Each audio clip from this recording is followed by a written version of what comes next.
Calculus is used a lot in engineering, but calculus can feel very intimidating if you've never taken calculus or if you've taken it and felt lost in it, right? Well, I've seen students take calculus, felt lost, and they go to the higher levels of calculus and just kept feeling lost because they don't have the strong foundation. So the purpose of this series is to look at one half of calculus, the derivative, and make sure you have the fundamental tools that get used over and over. You'll find that with just a few tools, just a handful of tools, understanding how the derivative works and how to check the derivative, you'll be able to do a lot with it. Now, the higher level tools require other skills, but they're all built on these foundations. So we're going to talk in this video, what is a derivative at a high level and why is it important at a physical level? Okay, so first, what is a derivative? The derivative fundamentally is nothing more than a slope. It's a change in something with respect to something else. So you've learned about slopes when you learned about the linear equation, right? Rise over run. The vertical change in something, the y change in something versus the run, the x change in something. And so when we looked at the linear equation, y equals mx plus b, the slope is the m part, the change, right? So when we have something as simple as a linear equation, a straight line, it's easy to identify what the derivative is, right? So for this red line here, that equation is x plus 2. The slope is 1. So the derivative of this line is 1. For this green line here, the slope is 2. M is equal to 2.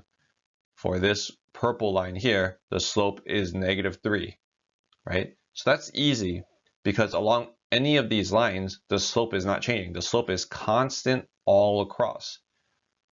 We can call that a slope. We can also call that our derivative. Now, what happens if the derivative is not constant, right? In these cases, it is a constant because the slope is constant for all x positions on that equation. So what are examples of it not being constant? Here we have some examples. We have y equals x squared. Clearly, we can see the slope is negative on this side. It's 0 at the minimum location, and it's positive over here and constantly increasing.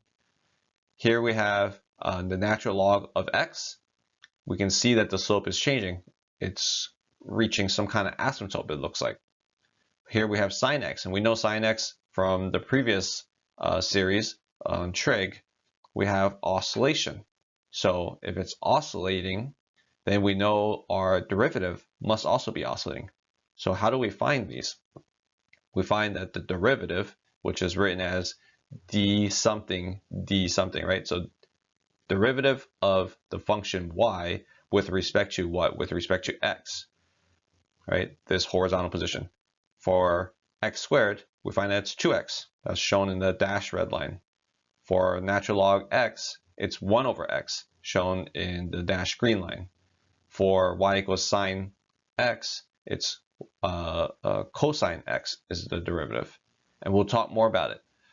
So each of these are representations of different rules that we can learn and build upon. So these simple x squared, natural log x, and sine x can be expanded to much more complex derivatives with building upon these rules. So when you understand the basics of what a derivative is, why is it important? Well, derivatives show up in many forms.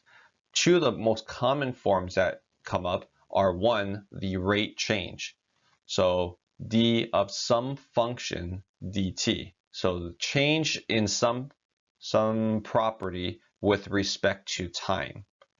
And you know all of these, right? Change in the position of a ball, of a car, with respect to time is known as the velocity or the speed of something. Change in the speed or velocity of an object is known as the acceleration.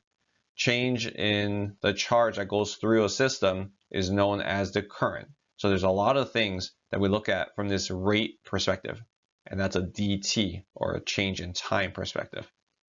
And they could be linear, which will give us a derivative that's constant, or they can be nonlinear, like we see here, and the change or the derivative would change with time.